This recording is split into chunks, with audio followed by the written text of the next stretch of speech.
L'épisode des ambassadeurs, CST ce mardi 11 avril dans Koh Lanta, le feu sacré.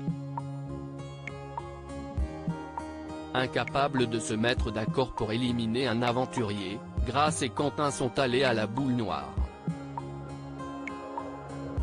Et c'est le jeune papa qui l'a tiré. Le rendez-vous des ambassadeurs est un moment incontournable dans Koh Lanta.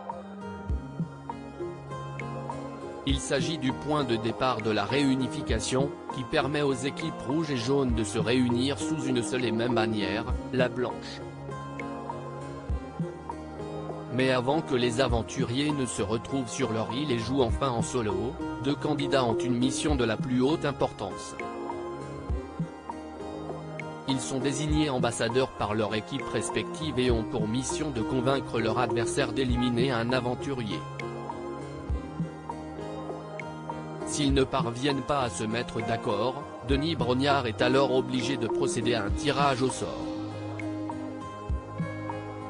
Les deux aventuriers saisissent au hasard une boule et celui qui tire la noire voit son aventure se terminer. Autant dire qu'il faut avoir du cran mais aussi du bagou pour vouloir aller aux ambassadeurs. Ce n'est pas Claude Dartois qui dira le contraire, lui qui avait réussi un coup de maître dans Koh Lanta, l'île des héros, en 2020. Le sort est tombé sur Quentin dans l'épisode diffusé ce mardi 11 avril, les aventuriers de Koh Lanta, le feu sacré, n'ont pas longuement réfléchi pour désigner l'identité des ambassadeurs. Chez les jaunes, Grace s'est immédiatement portée volontaire, promettant à ses camarades qu'elle ne votera pour aucun d'entre eux et qu'elle ira à la boule noire en cas de désaccord. Chez les rouges, c'est Quentin qui s'est senti d'attaque pour cette importante mission.